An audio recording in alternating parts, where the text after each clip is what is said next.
Good evening, everyone, and welcome to the February 24th, 2026 meeting of the Upper Darby Township Zoning Hearing Board.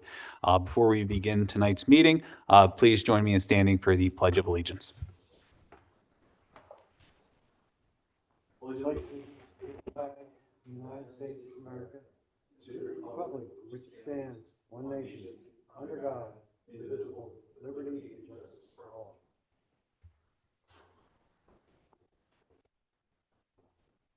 All right, before we begin the formal agenda, just a few brief announcements here. Prior to tonight's meeting, the board met in an executive session to discuss legal issues relating to tonight's applications. I would also like to announce two separate continuance requests.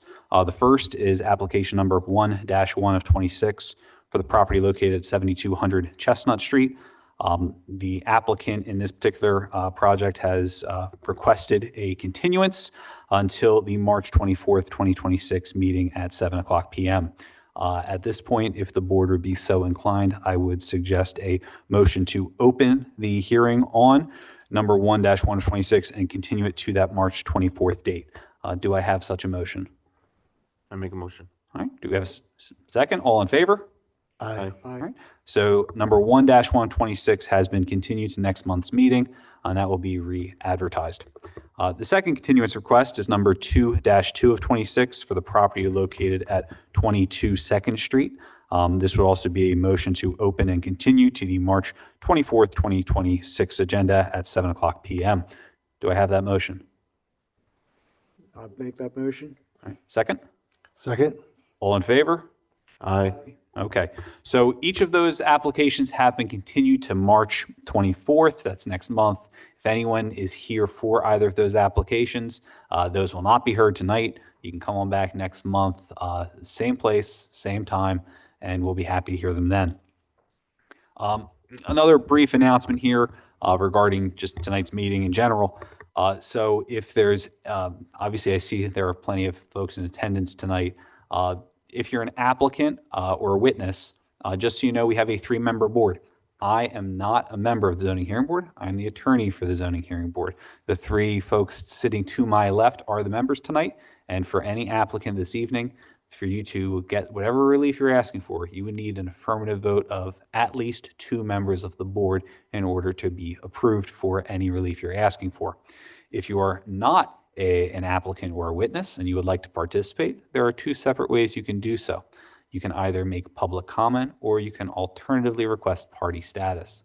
Public comment, anyone tonight can make public comment. At the end of a particular application, I will ask if you'd like to come on up, and you can either speak for, against, or anywhere in between. Everyone has that right. Alternatively, if you have some sort of a more specialized or direct interest in an application, typically because of how close you are to the subject property, you can ask for what's called party status. I will make an announcement at the beginning of every application if anyone would be interested in being a party. What that means is that you basically become a party to the case and functions somewhat like an attorney. You can ask questions of witnesses. You can present your own evidence. And importantly, if you don't like whatever decision these board members make this evening, you have the right to appeal. We have some forms right there in the front of the room by the door. If you would like to ask for a party status, please fill that out and give it over to our zoning staff to the left here in the room.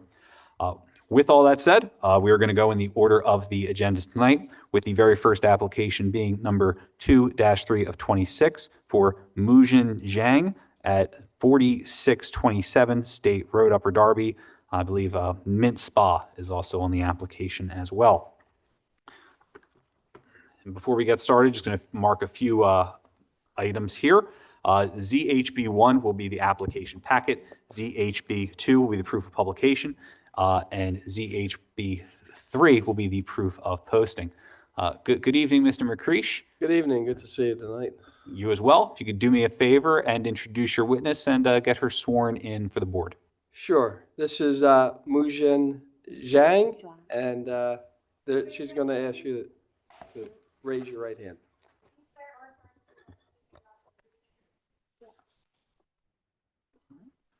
Perfect. So please, take it away. Okay. Hopefully this will be a brief presentation. Ms. Zhang at Mint Spot owns the location at 4625 State Road, which is directly next to this location. And she got approval, I have a copy of the approval in May of 2021 for a variance to use it as as massage, which is not permitted in the zone. The property's recently sold or being sold, and the new owner is not renewing our lease. Maybe he wants to use it for his own purposes or has a different tenant. We don't know, but she's, unfortunately, her lease ends in July, so she needed to find someplace to go, and lucky for her, the spot right next door was vacant, and she was able to secure a lease for that. I think we sent in the approval to, they're both about the same size. It's about 600 square feet. The only two employees are her and her husband, who's also here tonight. They're open 7 days a week from 10 a.m. to 8 p.m. and on Sunday, 11 a.m. to 7 p.m. But it's pretty low impact business, and they've been right next door for 5 years, haven't had any problems or anything to speak of. And I'll hand up that decision and approval for your 2000.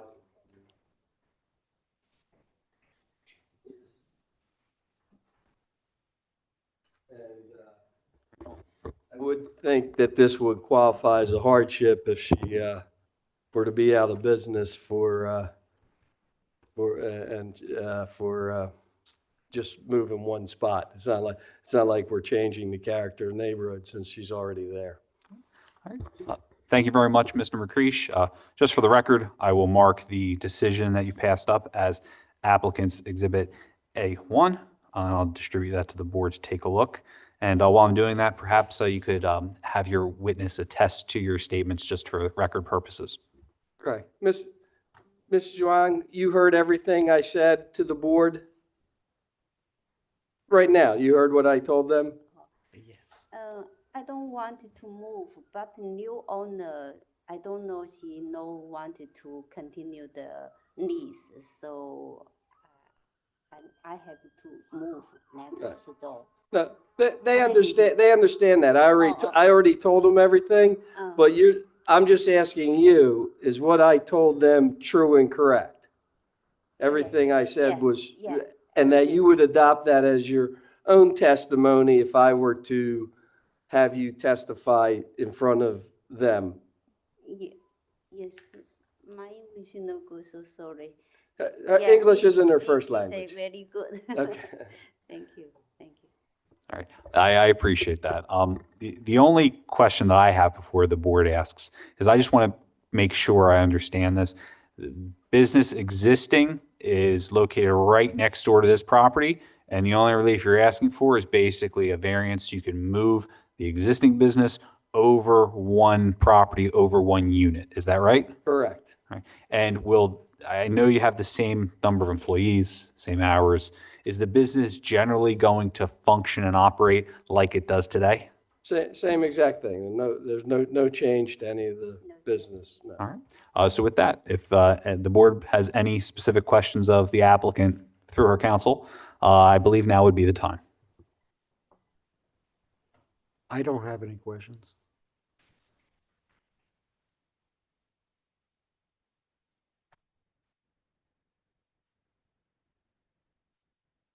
Yeah, so is your massage license valid? Yeah. It's not expired? The massage license, you have a, I have. yeah, I have. okay. It's valid, it's not expired, the license? Yeah, every 2 years, Ev- and need a renew. Yeah, I have. Okay, you renew that with the state? Yeah. Okay. On time to renew. Do you already have a lease agreement with the adjacent, I guess with the new property? Yes, I believe that should have been attached to the application, but I have another copy, and it's contingent on her getting zoning approval, and she also has a letter of permission for, which should have been in the application, but Okay. if not, I have extra copies here. No, it may be. I'm just asking for the record. So there used to be a barber shop, Handsome Harry's. Are you going to be adding rooms or retrofitting the space at all? Well, yeah, she doesn't have to, it's just a shell right now, so there's nothing, it's just vacant, there's just 4 walls, so. It's like so a she white has to- box. Yes, same and before same, I just this room move next door. She'll just move all her equipment, her massage table, or Yeah. desk, Yeah, and use the curtain. curtain, whatever else, from one place to the next, and they're about the same size, Everything and, same. yeah.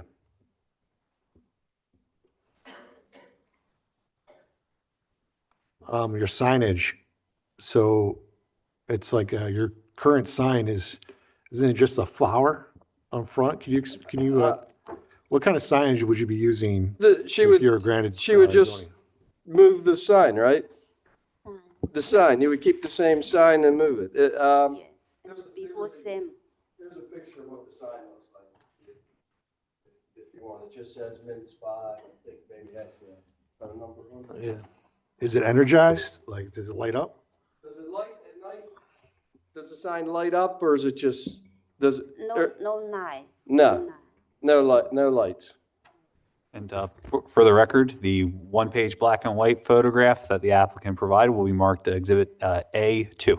Thank you. Are you going to tint the windows? Windows, will they be tinted, meaning you can't, dark, that you can't look inside, or are they gonna be clear? Window. Will it be tinted? Tinted means like it's, like the window is dark and you can't see inside. And the window use the curtain. There's a curtain in front of the window. No, I don't know what me, sorry. that's okay. The front window Yeah. in the front of the building.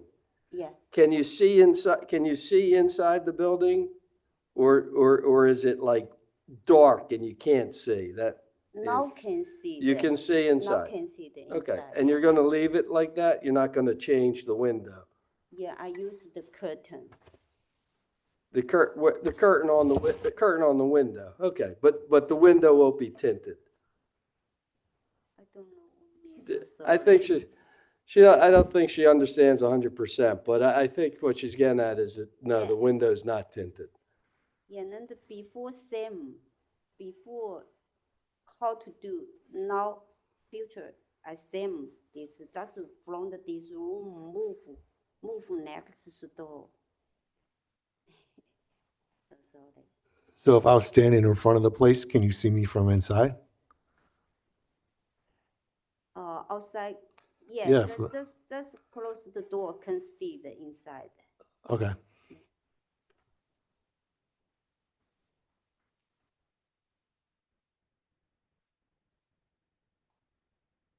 I don't have any other questions. Is there any member of the public who would request party status related to this application? Seeing none? I got one more question. Would you be paying employee taxes?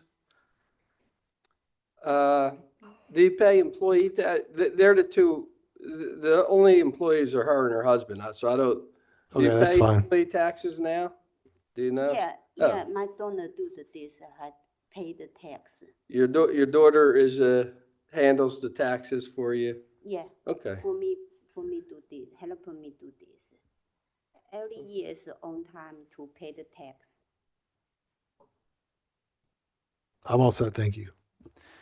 Is there anyone in attendance who would like to make public comment related to this application? Seeing none. So at this point, I think the board would be ready to close the record and make a decision. unless Mr. McCreasy, do you have anything else you'd like to add? Nothing further. Okay. Thank you. So at this point, I believe it's appropriate to close the record. And what's the board's pleasure? Either we can make a motion, or if the board would like to deliberate in executive session. I'll make a motion to approve the application. I second that. All in favor? Yeah, aye. Aye. All right. Congratulations. Your relief has been approved. As Mr. McCreasy knows, you'll get a written decision from my office within 45 days. In the interim, if you'd like to move forward or discuss your options, you can always reach out to Josh at the zoning office. Thank you very much. Thank you. Thank you very much. Thank Good night, you, Mr. thank you, McGree. thank you. Good Thank night, you so much. members. Thank you.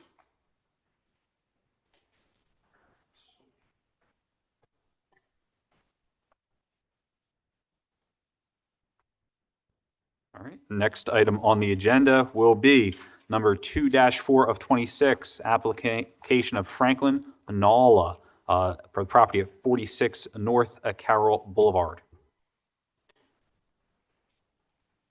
Good evening.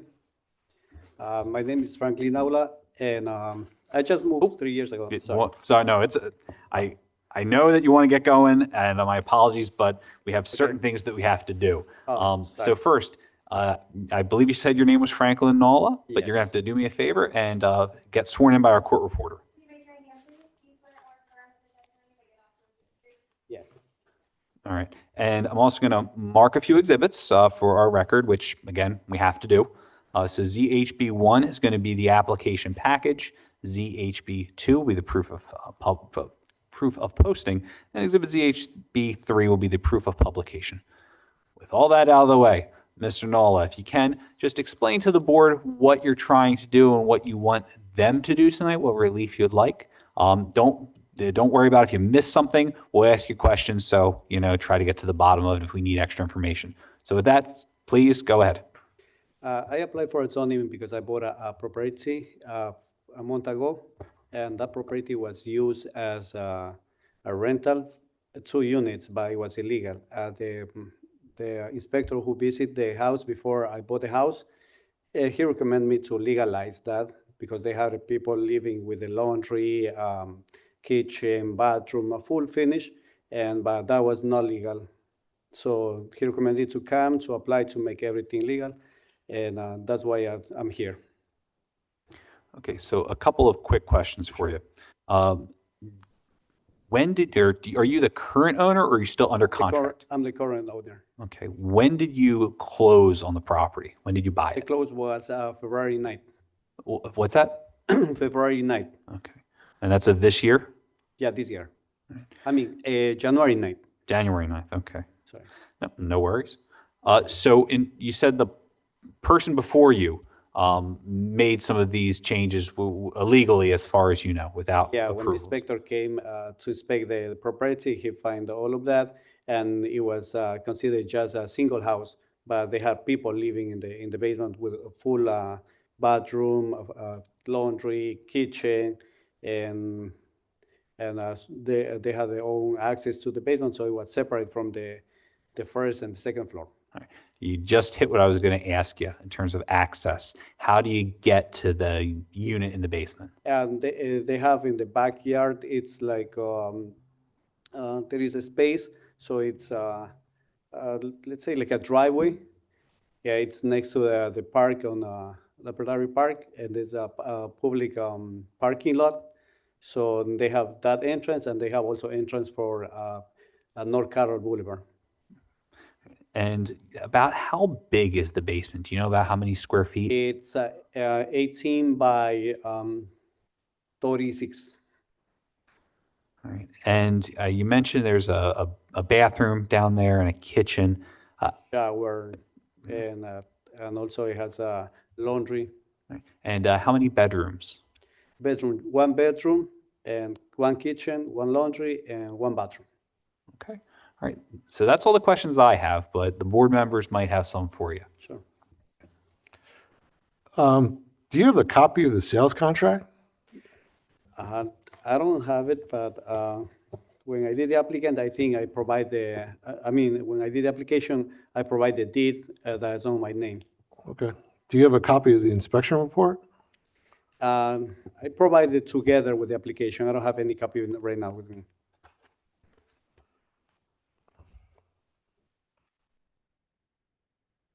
For the stove, for the kitchen, is it a gas stove? It's electric. Is it radiant heating? It's a central air. You said it's what? Central unit, Oh, central air, okay. yeah. So you guys share the duct going all the way up through the house? Yeah, they have the shared. It's provide for basement, first floor, and a second floor. So it's a centralized heating system? Yes. And the thermostat is where? It's in the first floor by the living room.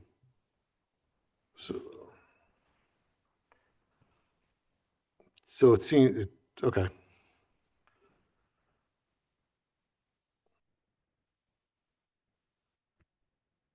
I'm good for right now. Just give me a minute.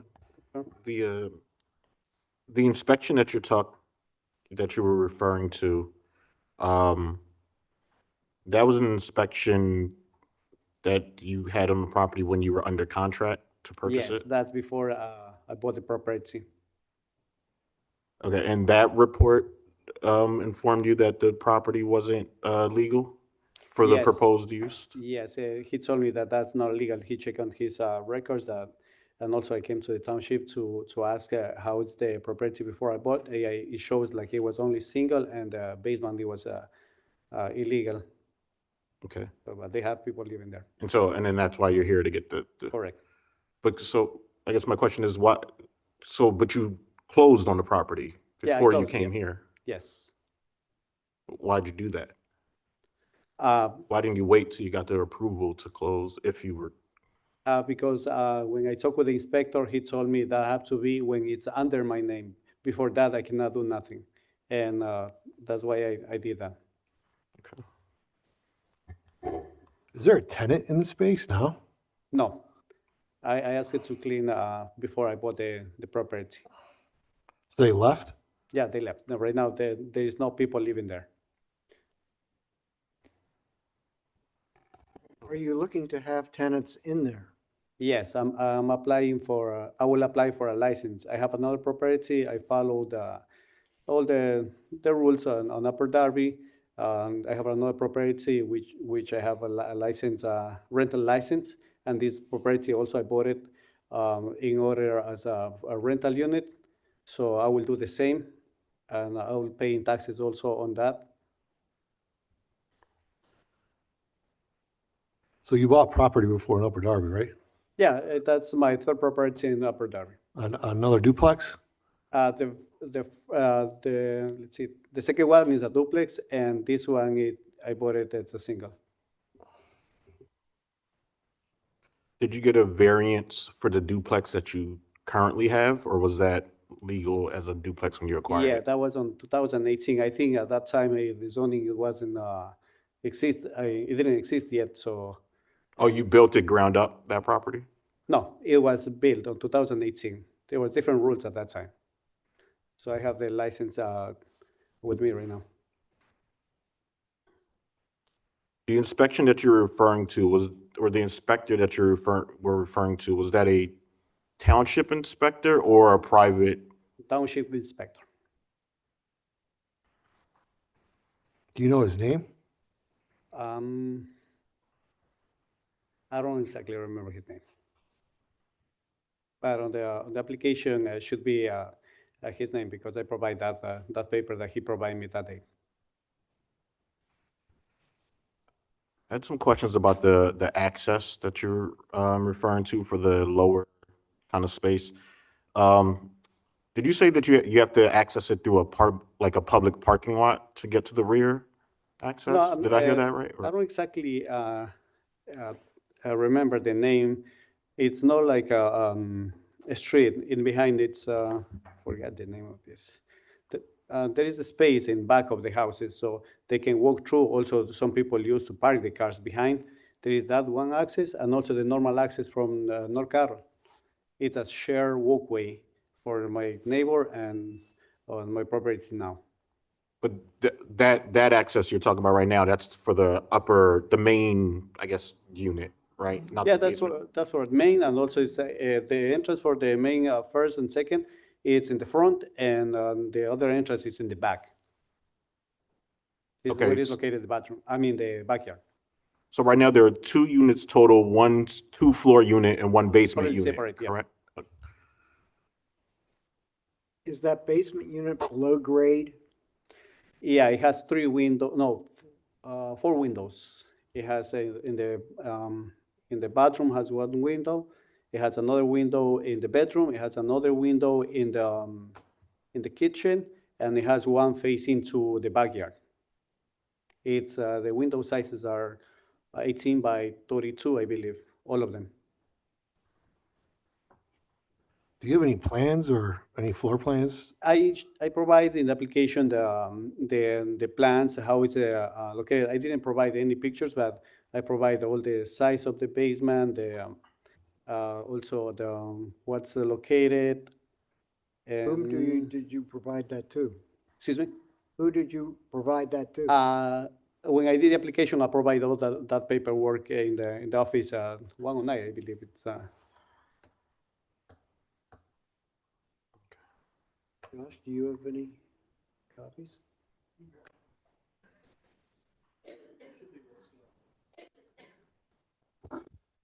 It should be what's scanned in, but we'll check the paper copy now, see if there's anything else.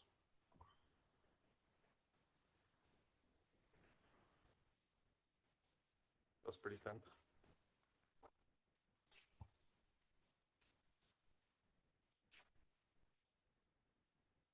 So we have a copy of the drawings. Did that not make it on? We don't have that.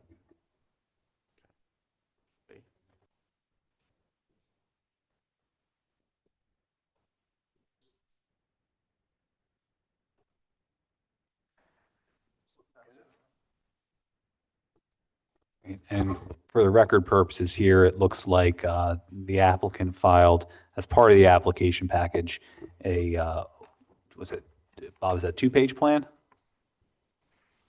1 page. 1 page, all right. So we're going to do a 1-page plan of the layout of the basement unit, is that right?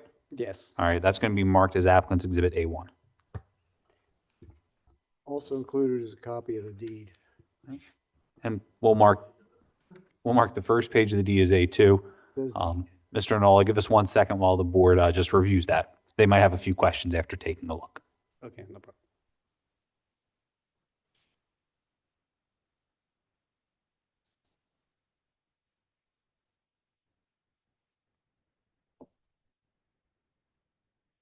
How many do you expect to live in there?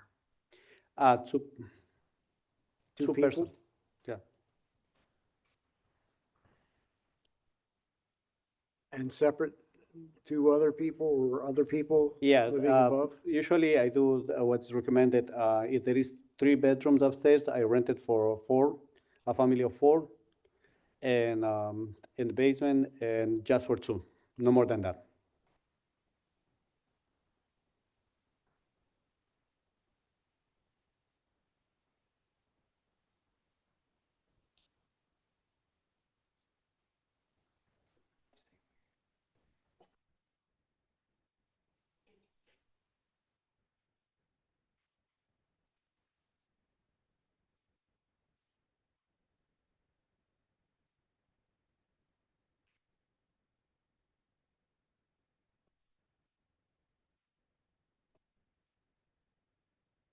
Do we have any other questions from the board?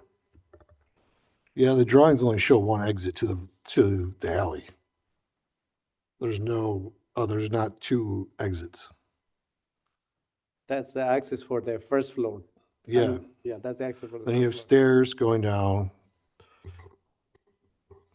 And it goes down to first floor. This would be the first floor. The exit goes out to the first floor. So this will be the basement, correct? Yes.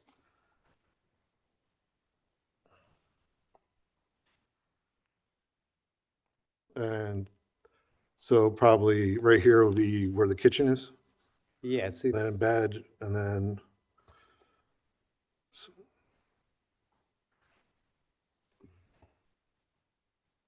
So where is, if it's central air, where's the boiler? it's in the same room as the boiler. Oh, hot water boiler. And that's in the tenant space, right? Yes. That's in the first floor. Yeah, there is like a small hallway there where it's separate from the Yeah. kitchen. And it is a pantry also there. For the utilities, are there separate utilities on the property? Excuse me? Are there separate utilities for the units on the Usually property? they share the utilities because. It's one, yeah, so the just boiler one, and because- everything in there serves both? Exactly. Okay. And as far as electric goes, I'm guessing that it's under one bill or is it two bills? Under one bill. I include on the rent, I put it on my name and I charge on the rent.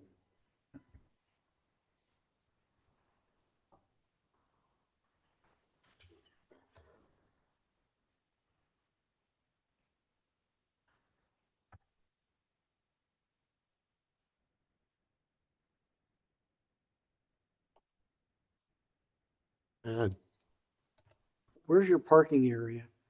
It's a public parking behind the house. How many do you accommodate there? That parking, it's probably like for 30 cars in behind. Usually it's empty, that area. Wait, what do you mean public? Why do you, It's next to the park, it's a Columbus, I remember. do you mean the Knights of Columbus No, it's a parking lot? Columbus, it's I don't one think that's- side, and the other side is for the, what's the name of this, for the park.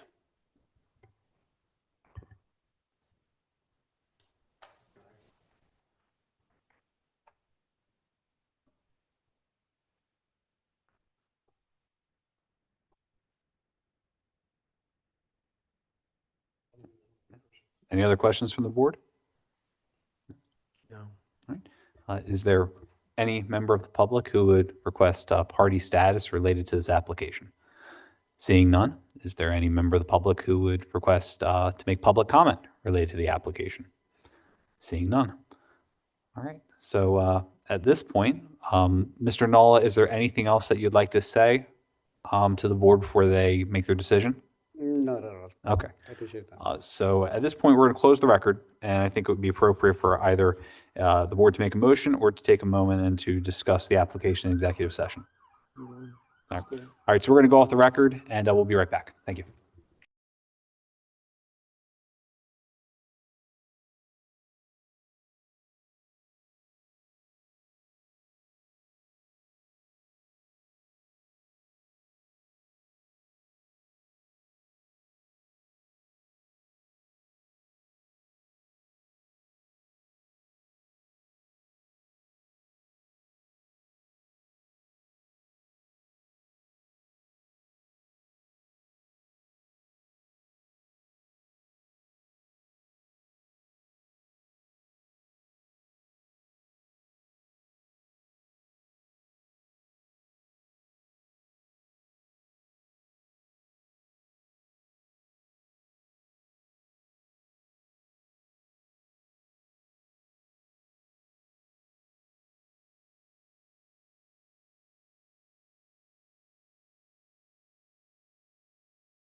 So at this point, the board has returned from a brief executive session to discuss legal issues related to the application. And I believe that a motion is in order. Motion to deny? Is there a second?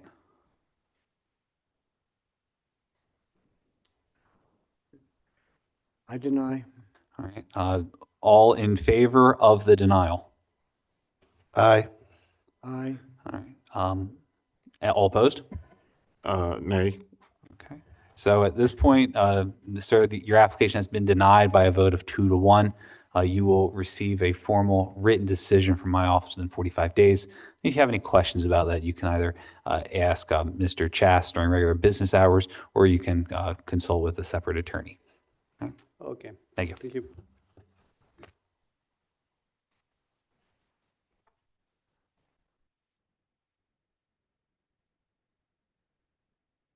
All right, so we're going to move on. Next on the agenda is application 7-8 of 25, the continued application of MD Haraman for the property at 841 Garrett Road.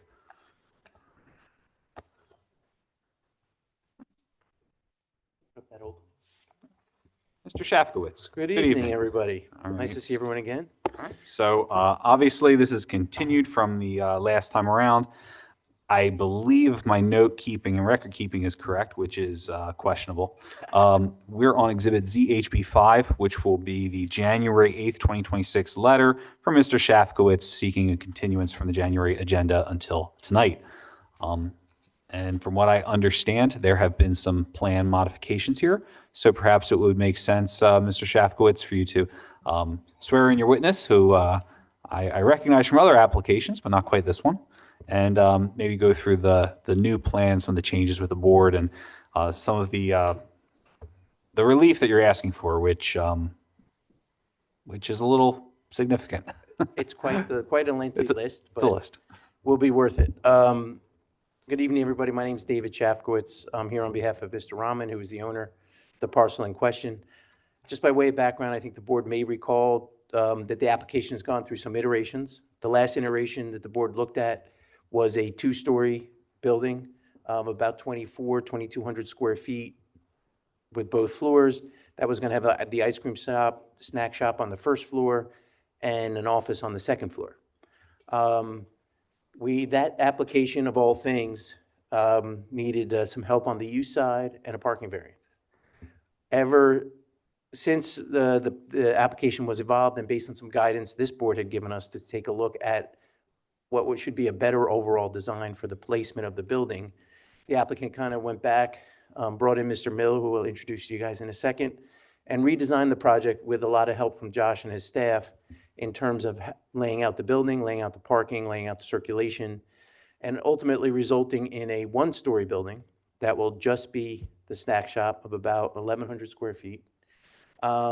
We have plenty of parking now, but because of the way we moved the building, realigned the parking, as Scott will explain, this laundry list of variances came up. It's interesting to note, and Scott will explain also, that the laundry list of variances are essentially kind of adjustments of pre-existing conditions. So the existing structure, as the board is probably aware, is in the setbacks, is in the yards. The building envelope to build anything on this property is minuscule, to the point where it creates that hardship where there's no place to build anything on the property. So it was actually, knowing that, it was a perfect opportunity to kind of redevelop the site, do a new building, do it in a way that makes sense for circulation and its location, and the likelihood of traffic that it'll see in terms of both pedestrian and automobiles. So having said that, this plan that's up there, I believe was already marked, Mr. Solicitor. This was essentially the old rendering, more or less. What I'd like to do is, Scott, is to probably, I think it was submitted. I don't know if we had it marked, but if we have the new plan, we can put it up there and then Scott can talk about, which we can mark as, I guess, A6 or 7. You just said it was 6, I think? Do you have any paper copy of this? I got one for you. Oh, you did submit this, so we're going to have the amended or the supplemental exhibits that you submitted to Josh's office, including this plan, collectively marked as ZHB 6. Wonderful. And Thank you then- so much. For ease of use here, we'll just have this packet that Mr. Mill passed up as Exhibit ZHB7. Now, as soon as, I should have offered to do the handout so Scott could be sworn, but. So what I'm going to ask Mr. Mill to do is tell you a little bit about himself, but tell you mostly about this new layout. And like I said, it was as a result of a collaborative effort with Josh's office and hiring Mr. Mill in terms of being more of a professional plan site that we all know is going to have to go through a land development process. So there's a couple things on here that you won't see yet because we haven't developed them, such as landscaping, lighting, and those things, which we'll take through the land development process. But the overall design definitely triggered some of these other variances, and the variances that are listed, like I said, are more of a extension or elaboration of what are pre-existing conditions on the site. So Scott, why don't we have you sworn?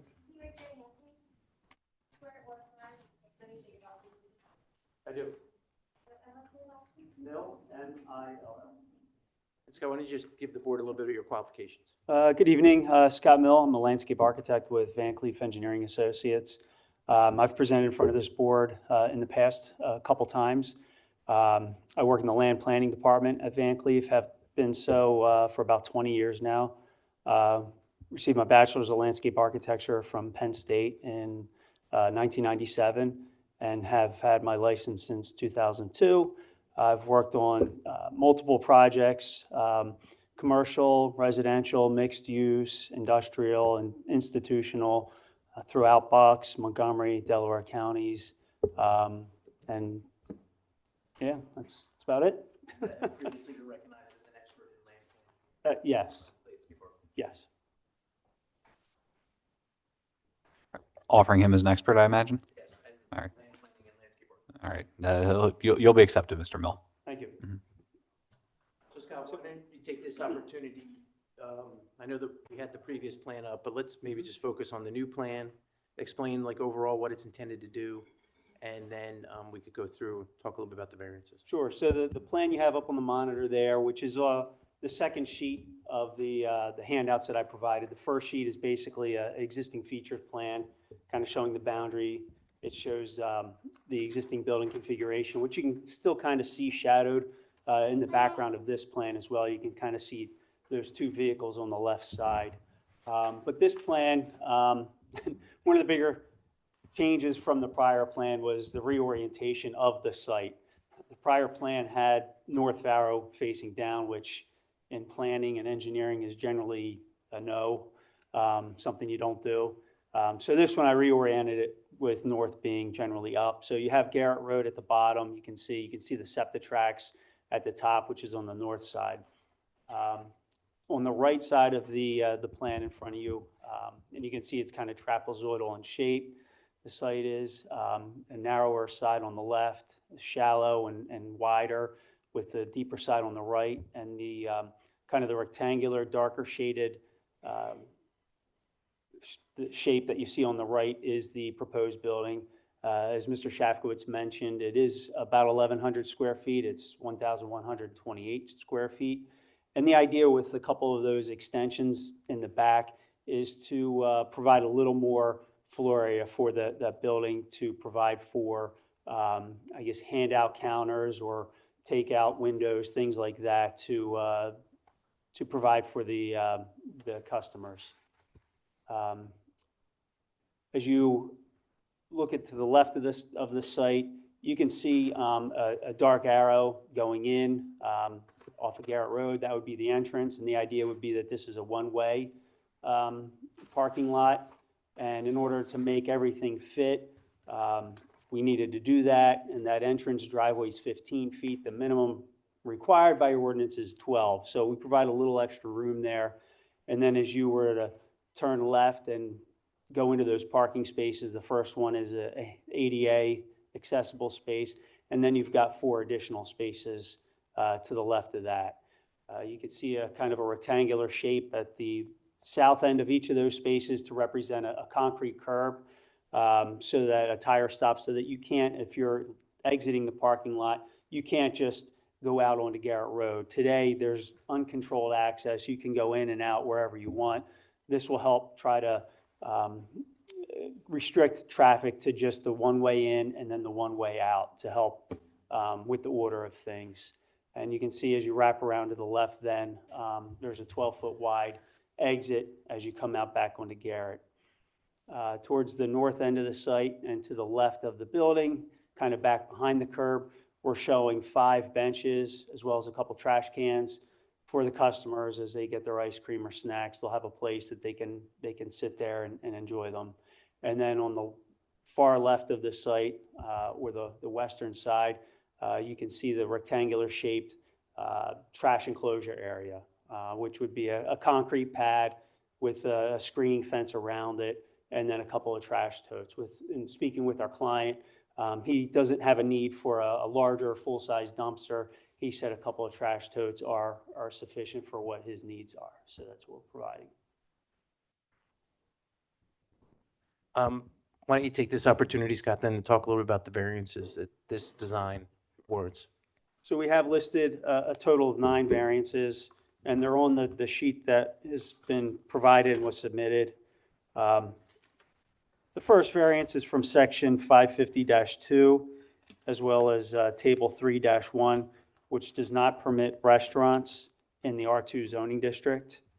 This property, as well as the other commercial properties along this strip between the SEPTA line and Garrett Road, they're all zoned residential, even though they're all commercially used. But in order to allow for a restaurant, we need that variance. And Scott, if I recall, there was a prior variance that was granted for the site to allow for commercial use on the property. That's my understanding, yes. Prior to this application. So this is essentially us asking the board going to from a prior non-conforming use, or actually permitted use by variance, to another non-conforming use. Correct. The next one, number 2, section 550-10, relates to the yard requirements, front, side, and rear yard. Due to the shape of this site and the shallow nature of it, when you apply the front, side, and rear setbacks, there's really not much area that you can utilize for the building. You can see kind of the dashed triangular shape kind of floating in the middle where it partially overlaps the proposed building. That triangular shape, the inside of that is the permissible area for a building. So it's really not a realistic or a functional shape or size to have a proposed building. So part of that is relief needed for extending into the front yard, the side yard, and the rear yard. And is it my understanding too that the existing building did all 3? So the existing building extends into the front and side, or front and rear. It's over to the left or the west a little bit, so it would technically comply with the side yard, but not by much. Yes. The next one, number 3, 550-33.B5, which prohibits parking in the front yard. So what we're proposing here, as I mentioned, is parking in the front yard along Garrett, but providing the concrete tire stops to prevent vehicles from exiting directly out onto Garrett Road. This allows them to enter the site in a forward direction and exit the site in a forward direction. The existing layout has the parking up against the SEPTA property line there, and that raises concerns either if somebody wants to back in one of those spaces, they kind of have to do some of that maneuvering out into Garrett Road, or if they're parked head in along there, there's a good chance they would need to back into Garrett Road in order to exit. So more potential with the existing conditions for issues with traffic and accidents out onto Garrett Road. So while we are providing parking in the front yard, it's, I think, overall safer scenario than what's existing today. Number 4, 550-33.D14, requiring entrance and exit drives to be spaced at least 100 feet apart. So we have the ingress and egress. They're about 58 feet if measured from the closest point of each, 58 feet apart. And then also from our ingress to the next commercial facility there to the right or to the east is also about 58 feet.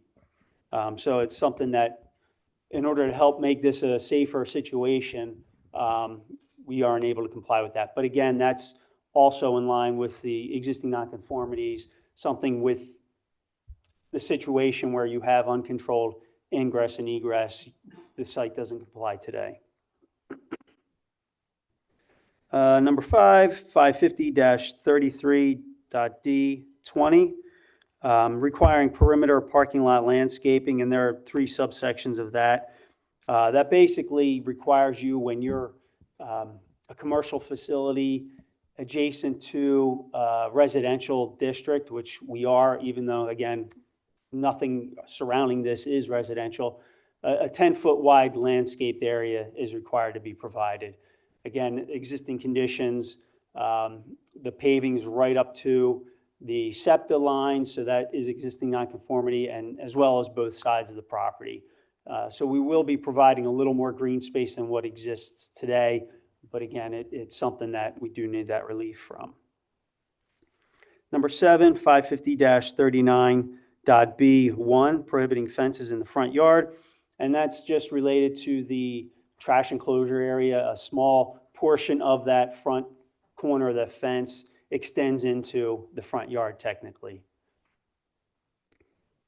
As far as existing nonconformities, there is a fence line along the right side of the property that does extend into the front yard as well. So there is an existing nonconformity as well related to that. Section 550-34, requiring off-street loading. We're not proposing off-street loading. It's just not feasible on a facility like this, in this scenario, in this size and shape of a tract, to fit a loading space in this area. My understanding is the deliveries of the snacks and the food, et cetera, will be done at off hours. It won't be while it's open. So in essence, you would be able, as a truck driver, and these would be mostly, you know, like a FedEx or a box truck, you would be able to get into and out of the site without any issues. And because there won't be customers there at that time, you don't have issues with conflicts with other vehicles or pedestrians or customers.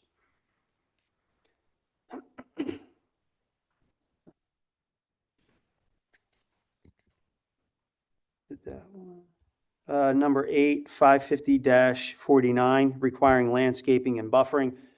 This is another section of the ordinance that also requires landscaping around the periphery of the site. And again, this is an existing nonconformity as it's paved right up to the tract boundary. We are pulling some of the improvements in a bit and will provide as much as feasible landscaping and buffering as we can when we go through land development. And then the last one, I think I got them all, and I think the last one is section 550-54H. Requires a time limit of 1 year in order to obtain all the necessary permits to build the property or build the facilities on the site. We're asking for an extension with that due to some of the other outside agencies, being Garrett Road's PennDOT Road, having to deal with them, and other approvals that we'll need. There's a chance that it could extend beyond that 1 year time limit. And the project still has to go through a land development process, which may likely take more than a year. Correct. I also understand, even though our project doesn't show it, I think we had talked to staff about providing sidewalk along the frontage too. I think that's something through land development we would be able to. But if we were in providing sidewalk along that Garrett Road frontage, that would be PennDOT, required PennDOT. We would have to get approval from PennDOT to do that. Which would also help us with the extended time. Correct. I'm sure you guys have a lot of questions, so. No, I don't, but I just have one. So where are these sidewalk drawings that you speak of, that you have to work with planning and zoning, that planning department with? Well, we haven't Or laid like, it where's out. the sidewalk going? Because you have a buffer in the front of the building from 3 feet to the southeast corner there's 3 feet from this road. Right, and I think what we were going to do with Township's help is go to PennDOT and put that into the shoulder, sidewalk on the shoulder. Yeah, I'm not an engineer. That's entirely up to them. I just want to know. Yeah, there's not much room on the site, but we had Right. spoken with the planning staff about the idea of, with people crossing, hopefully, we want to have that sidewalk along our frontage. We would, because we have to go back to PennDOT now to define these driveway entrances and exits, we're going to propose the sidewalk in their shoulder along the frontage and try to get their permission to do that. And you're already working with the planning department then, right? Yes.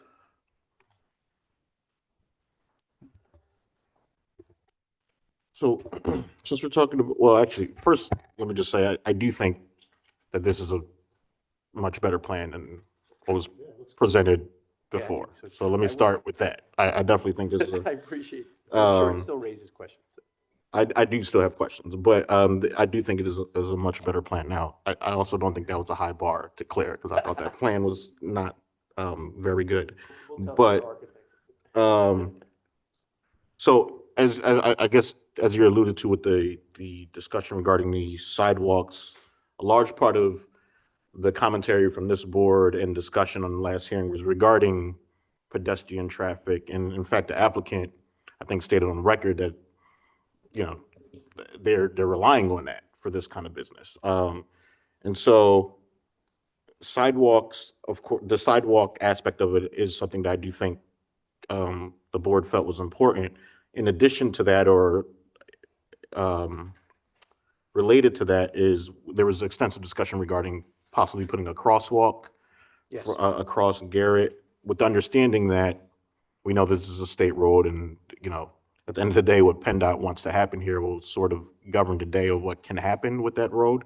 But we would at least like to see that that's like in the applicant's intent to put that there. And I can't speak on behalf of my the other board members, but I think personally I would likely want that to be a condition on some of the variances that we grant. But so that's something I'm putting out there. Hopefully that's already something you guys Yeah. are thinking about and talking about with respective agencies. Well, I just wanted to bring it up because it's a very interesting point, because you guys know that we've been working on 600 Garrett. Right.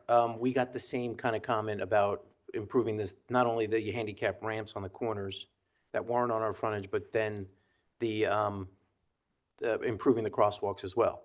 Surprisingly, PennDOT has been very helpful there in allowing that to happen, which is good, because I have another project in Montgomery County which needs the same thing, but PennDOT's like, there's no way we're putting a crosswalk in there. So I suspect that won't be a problem here. And the answer is yes.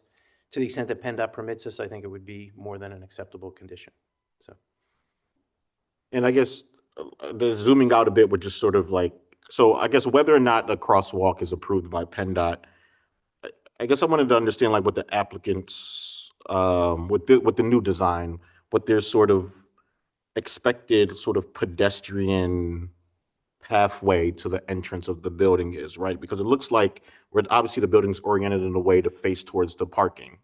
So you pull in, you get on your car, you just walk along that sidewalk into the building. But if you're coming from across the street, is the intent for them to cross at the intersection? And because it doesn't seem to be any sort of curb access or anything like that on the southeast part of the building, or any sort of I'm assuming that solid line is a curb that's running across the, right?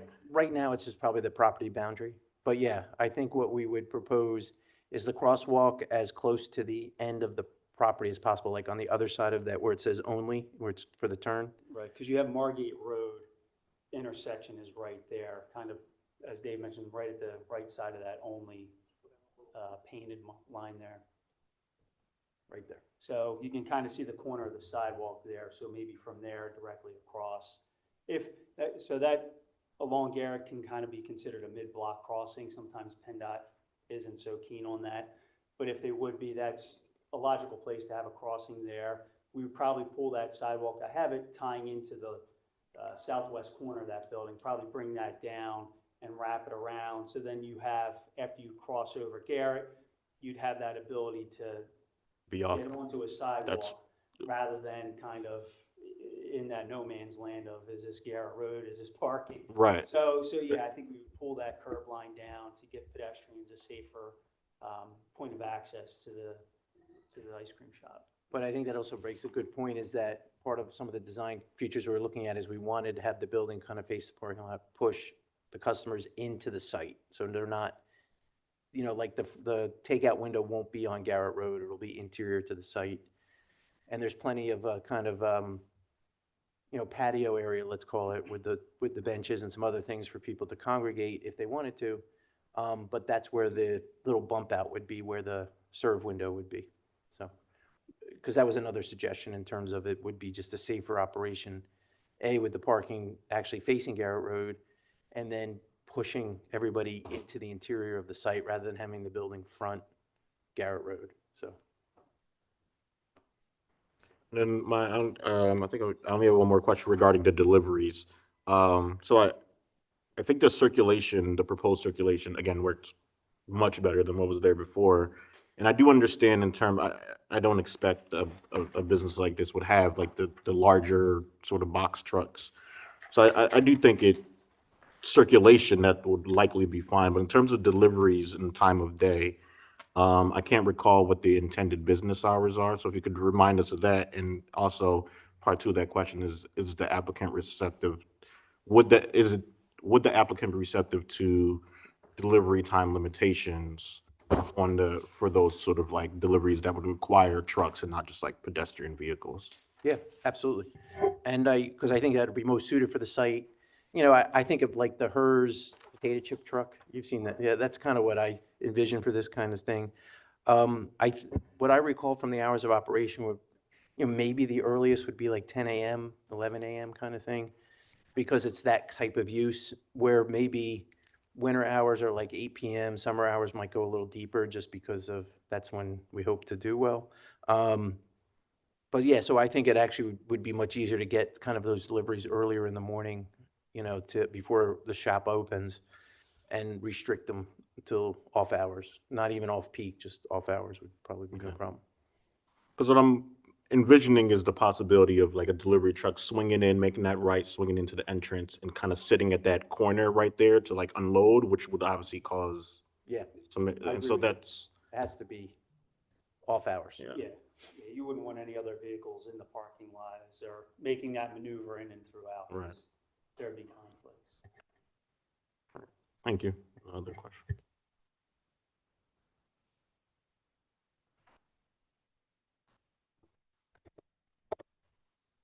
Any other questions from the board? No? All right. Mr. Shafkowitz, does that about do it on your end? Is there anything else you'd like to add before I open it up for the public? Just move for the admission of our exhibits, and I think that'll be enough for tonight. All right, sounds good. They're admitted. At this point, is there anyone in attendance who would like to request party status related to the application? Seeing none, is there anyone in attendance who would like to make public comment related to the application? Seeing none. So at this point, I believe we'll close the record, and I think the board will take a few moments to discuss the project in executive session. And I would just tell the board, please don't be intimidated by the amount of variances. But thank you for your time.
right, so at this point, we are back on the record.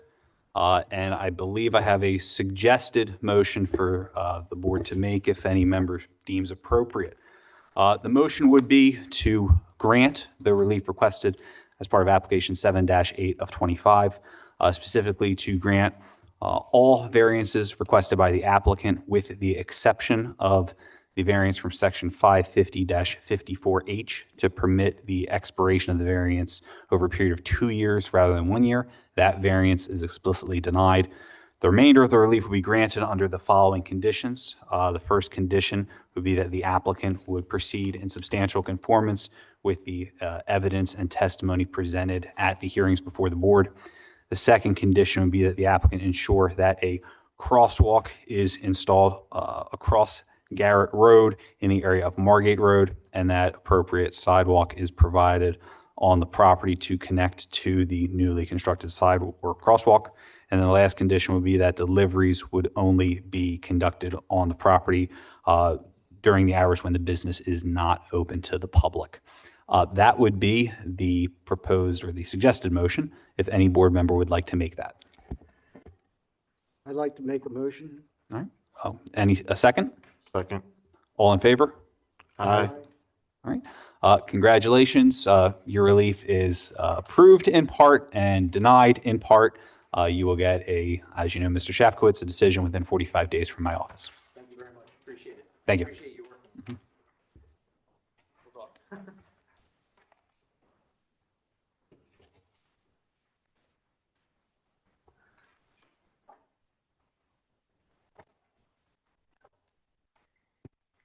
Last but not least, we have application 2-1 of 26 for the applicant Savage Sisters Recovery, Inc. for the property at 2225 Dermond Avenue.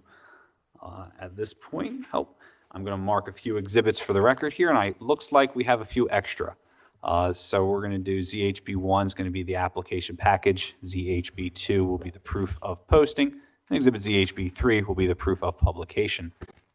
Good evening, Jamie Jen here on behalf of the applicant. I do have an exhibit package. I will hand them out first before I begin. Please.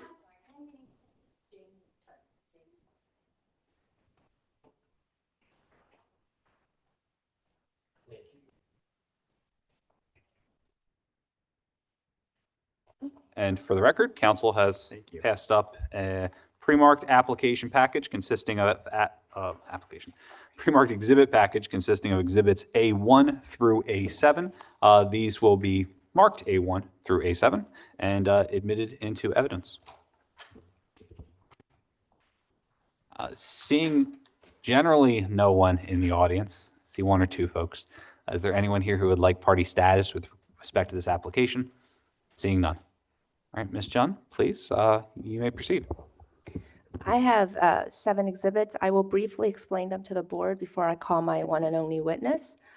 Exhibit A1 is the deed for the property. The current owner is Rocket Man Properties, LLC. Exhibit A2 is a residential lease agreement for Savage Sisters to be able to use that property. Exhibit A3 is a authorization to submit the zoning application. Exhibit A4 is 3 pages. It's a Google image of the property. It's marked in red, the subject property on the first sheet. The second sheet shows the front of the home. It's the home to the left of the green awning. And the third sheet shows the property, the rear of the property, and it shows the 1 parking space that's located to the rear. Exhibit A5 is just a printout of the county property records. Exhibit A6 are documents that basically cover the code requirements of 550-51.1B5, which requires certain policies, procedures, and regulations for sober living homes.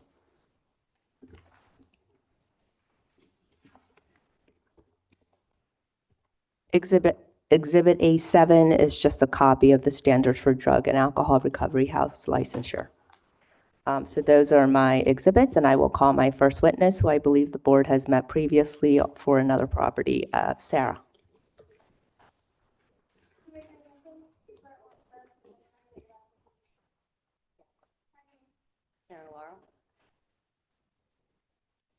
Sarah, could you please state your name and address for the board? My home address? Work. Oh, okay. Sarah Laurel, 187 Meredith Avenue, Bryn Mawr, PA, 19010. Wait, you mean for the house or like the office for the nonprofit? Office for the nonprofit. Is that what you just stated? So that's the address for our nonprofit, but our like physical office where we work out of is in South Philly, 1816 South 21st Street, Philadelphia, PA 19146. And could you state for the board your position as Savage Sisters Recovery? I'm the executive director. And you are seeking special exception to use the property at 2225 German Avenue as a sober living home, correct? Yes. Okay. And now I'm just going to go through the code requirements for a sober living home. The property is improved with a single-family attached dwelling located in the R3 district with no other sober living homes within 500 feet. Is that correct? Correct. And how many residents are being proposed for this property? A total of 6. And that 6 will be 1 house manager and 5 residents, correct? Correct. And the residents will maintain a single household unit with shared use of living areas, eating areas, bathrooms, and food preparation and serving areas, and share meal times and housekeeping responsibilities. Is that correct? Yes. And will Savage Sisters maintain this facility at the standards set by all applicable codes and regulations? Yes. As with all of its other facilities, will this home have the policies, procedures, and regulations that substantially address the requirements set forth in Code Section 155-51.1.B5? Yes. Okay, and that's, again, the exhibit that I previously handed out to the board, correct? Yes.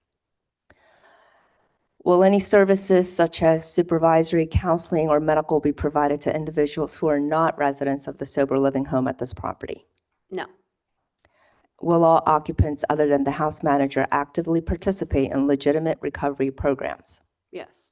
Will the property be serviced by sufficient public water and sewer? Yes.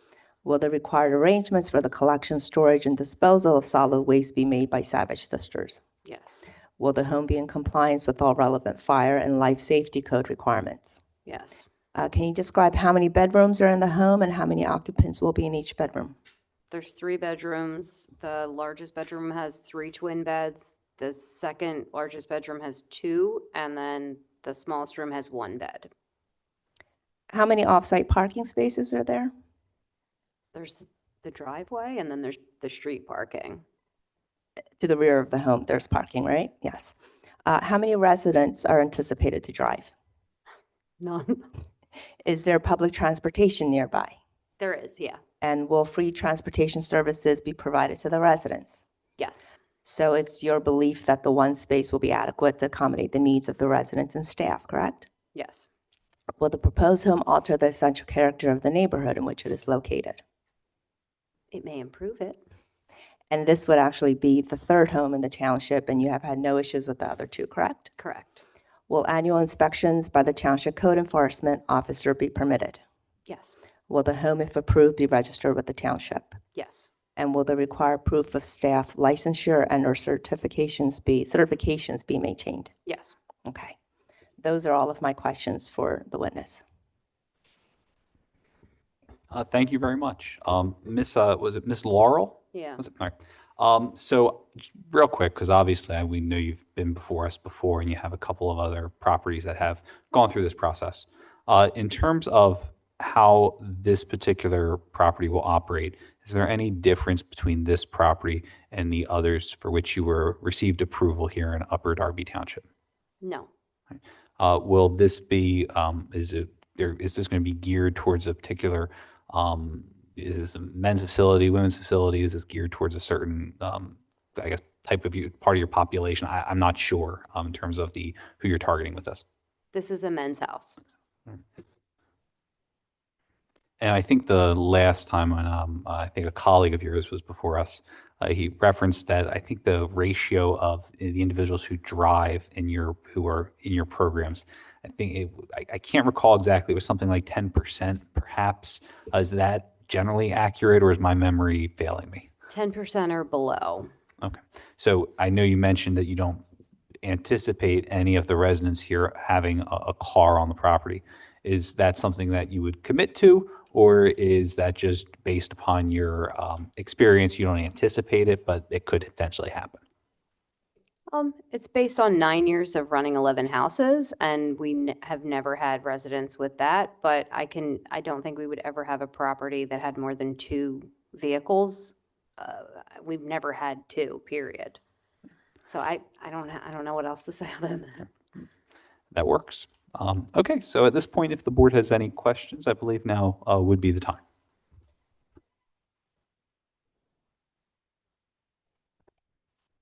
I know you said, you testified that the house is, this specific house is not dissimilar than your, I guess, your other locations in the township. I'm only familiar with one other location. I've only sat for one of your other hearings, but could you talk about like what about this house specifically intrigued you to use for this program? Like what about this house made you interested in utilizing it versus, I guess, anywhere else? Do you mean the location? Yes, this specific house location, yeah. So we have a women's house in Upper Darby and a male house in Upper Darby. This would be the second male house. We had a 3-month waiting list for men seeking housing in Delaware County. So we began looking for a property to accommodate that increase in need. And there were a significant number of properties that shut down, a couple of programs in Delaware County, not specifically Upper Darby. And so during this, we wanted to respond to that need for the male population and the housing shortage. So we looked for a house. This property owner was willing to openly give us a lease, and understanding that it would be a sober living facility and it would be DDEP certified. And so we went ahead with it. It seemed like an important gap that needed to be filled. And Sarah, isn't this property owner the same property owner for one of your other homes in the Copley. township? Yeah, she's owns the other house that we have in Upper Darby as well. So the 2 locations in Upper Darby are 407 Copley Road and Mhm. 142 Springton Road. Correct. Okay. Thank you. And how long is your lease? It's for a year For 1 year? currently, yeah.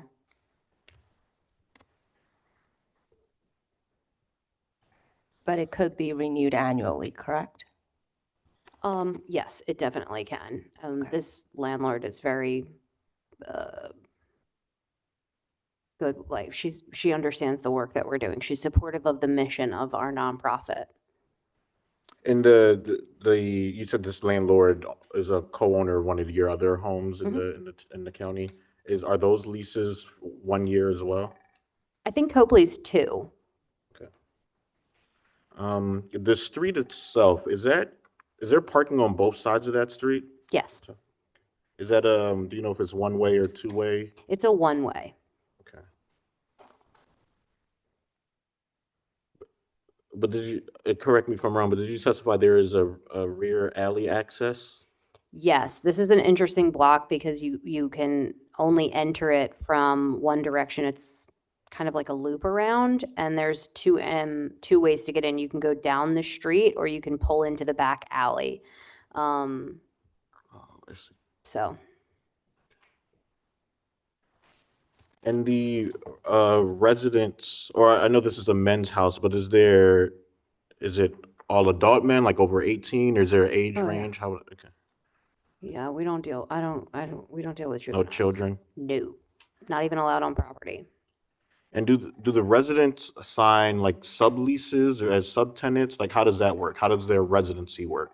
So we work with DDEP protocols through the Department of Drug and Alcohol for Recovery House, and they sign a residence rights contract and a Savage Sisters contract about the rules and regulations. They don't sign a sublease. That's just not a part of the documentation that they sign. What's the expected sort of, I was going to say term, but it's not or a period of time that they're residing there, like the. So we like to allow our residents to have some autonomy. I will say currently in our 11 houses, 51% of the residents have a year or more of long-term sobriety. So We recommend a year, but we don't enforce that. Some of them, may come in and complete the program in 6 months. And we also have residents that have been there for 4 years. So it's really up to them and their progress and how stable they feel and when they feel ready to go out into a different, more independent living situation. Okay. And I think council might have asked this, but that mic is a little fuzzy. But are there any background checks? And if so, what kind of background checks are we doing on residents in terms of stuff? So we do a screening process during the intake calls when they contact us to come in. We don't do a full background check, but we help them if they're justice involved individuals, depending on what the case looks like. But we don't discriminate. Like we love people, like if they're justice involved. I do want to say that. We don't have a problem with it. Right, but presumably, I guess you said there's 5 unrelated individuals, right, that's living there, and then one, I guess, I don't know if they're staff or volunteer, but someone that's on behalf of the organization that's living there, correct? Or Correct. House manager. House manager, thank you.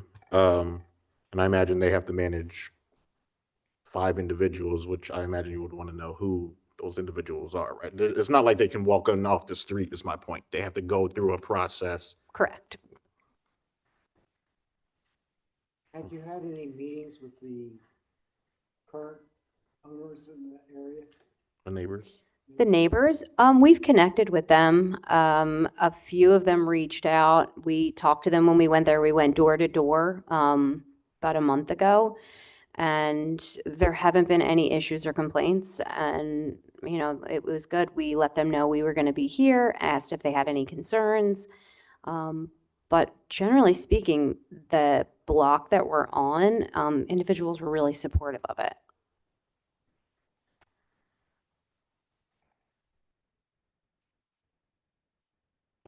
Did you say, I think we talked about how many beds, but did you testify how many restrooms there were in the building?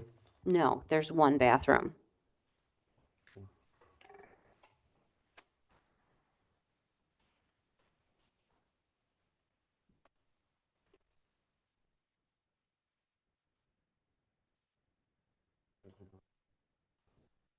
You're aware that you guys are probably less than a half mile from a school, right? An elementary school? Yes? Okay. If there was a condition for zoning, would you be willing to do background checks on anybody that's staying there since you guys are so close to a school? What would the stipulation be? That we couldn't accept, like, The stipulation would probably be like, if you're going to work in a school, you have to go through a screening process, whether if you're involved in domestic violence, crimes against children. I'm not saying that you have to do an FBI background check for fingerprints, but usually clearing those 2 first loopholes with the state of Commonwealth of Pennsylvania to make sure that there's nobody in the house that are or were convicted of any crimes against kids. so you mean individuals that would be on like Megan's Law? Kind of like that.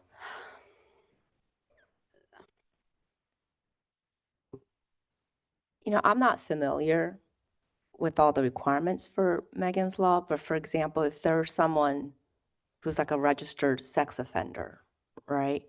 Is there a limit that they can't be within X number of feet of a school? There is, right? There is, but I don't know, I'm not a lawyer, but I don't know the maximum, but if this exceeds that maximum, would they be willing to extend that maximum to your house? Well, so when we do the intake interviews with individuals, we ask, had they ever been convicted of a crime? And we do that kind of I don't search their names and verify it. That would just be it's an added step that we could do. And if you're saying that if somebody has a crime against children, It would just be, like, when you said domestic violence, that is possible. Like, a lot of people who have substance use disorder issues also may have some crimes in their background, and I wouldn't want to deny them housing for that. Yeah, I understand that. I'm specifically talking about kids. Okay, well, yeah. So We don't there's- allow anybody to come in if they have because crimes against kids. German Field is right there, and the elementary school right there. It's Hillcrest, Mhm. and it's probably walking distance from your house. And it gets really busy on the weekends. There's a lot of parents with kids. Kids are walking through that neighborhood from Lansdowne. And there's another baseball park, probably, I don't have the map, but there's a baseball, I think there's an abandoned park near there too. And that's just maybe just to maintain confidence in the area that you're so close. Do you have any other homes near a school? All of the ones in Philly are across the street from school. Our office is across from an elementary school. Do you have a process for that? They're DDAP certified. We ask them, but we don't, most people disclose. We've had several people who have self-disclosed during an intake process that they have those crimes, and we just don't take them because it's part of our process. But I'm wondering are you asking us to enforce that you're just saying kids? I can't enforce that for DV because that's a challenge for some of the individuals that we serve. Just kids. Okay. And you just got to keep a record of all their background checks. We keep a record of everything. So every time you do the background check with the Commonwealth of Pennsylvania, there's like a link. They let you know within 48 hours if this person's background is qualified or not. Yeah. And then if it's not qualified, it's part of your screening process just for specifically Upper Darby Township because you're so close to an elementary school. Okay. So that would be an acceptable condition for this location, correct? Yeah. Okay. Yeah, we can do that. And is the house manager paid?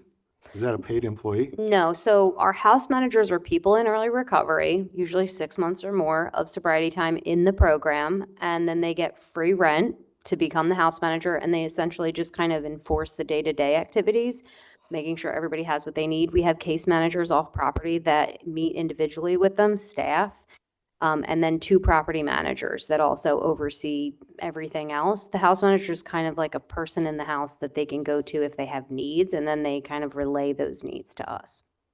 But the free rent is a benefit. And so then you're not paying any wages and any local wage taxes then, right, to Upper Darby? Because we're more trying to, my next question was, if you were, and if these people were employees, if you hire local. Well, so one of them is an employee. She's a salaried staff member and lives in the house, but I don't know how that works. Like, she just pays taxes from her paycheck. I don't know if it's specific to Upper Darby. Because the house manager, it seems like a 24/7 job. Well, they all work, and maybe it seems like a full-time job. A property manager is a full-time job, but their job is to write a list of chores on the board, and they do intakes for, like, when the people come in, they introduce them to the program, but the property manager is there as well. So I had a follow-up question about the house manager because I think I misunderstood that role. Okay. If there's an issue, big or small, it doesn't have to be like a problem regarding like children or anything like that, but just any issue with one of your houses, what's the point of contact for like a neighbor? Like, let's say I live next door to this house and there's, I don't know, we need to figure out some tree trimming between the two of us. Is that the house manager? How do they navigate whatever's going on with that house as a neighbor? Who's the point of contact? They can talk to the house manager. The house manager is going to just call the staff, and we'll come over and handle it. Most of our house managers and residents have open communication with our neighbors. Right. Okay. Well, let me ask it differently. Whose obligation is it on behalf of of the organization to sort of act on behalf? Because I assume you're not empowering the house manager to speak on behalf of the organization as it relates to neighbors, right? Since they're not an employee. So who is that then? Property managers, me. It's a small organization. I'm not like at the top of some food chain. I'm at these houses on a weekly basis. So it's not, I wouldn't say it's a complicated process. Okay.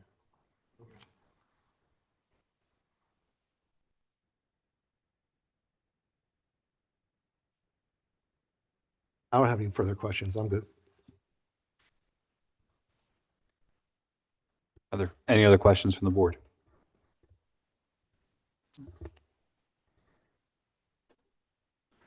All right. Is there any public comment related to this application? Seeing none. At this point, does the applicant have anything else you'd like to offer before we close the record and discuss the matter? No, we do not. Perfect. Well, thank you very much for your presentation. At this point, the board will go into executive session to discuss the application.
All right. Good evening, everyone. Thank you for your patience. The board has returned from a brief executive session to discuss legal issues related to the application. And at this time, I have a suggested motion for the board's consideration. With respect to application number 2-1 of 26, the proposed motion would be to approve the relief requested by the applicant as presented based upon the following conditions. Be conditioned upon first, substantial compliance with the evidence and testimony presented to the board at tonight's hearing. Conditioned upon number 2, no more than 2 residents shall own and possess a motor vehicle on the property at any single time. Number 3, applicant shall ensure that background checks are conducted for all potential residents of the facility, and no individual with a criminal history involving misdemeanors or felony offenses against or involving a minor shall be a resident at the facility. And then finally, the relief tonight is specific to the details of applicant's proposed business, and any future business or provider seeking to operate a sober living facility on the property will be required to come back before the board to demonstrate compliance with the special exception criteria within the ordinance. That would be the proposed motion, should any member wish to make that. I'll make the motion. I second. All in favor? Aye. All right. Congratulations. Your relief has been approved subject to those conditions. You'll get a written decision from my office within 45 days. In the meantime, if you have any questions, you can bother Mr. Chass during regular business hours. Thank you very much. I hope you have a good night. All right. That concludes the business before the board this evening. Do we have a motion to adjourn? I move. Motion to adjourn. All right. All in favor? Aye. There we go. Aye.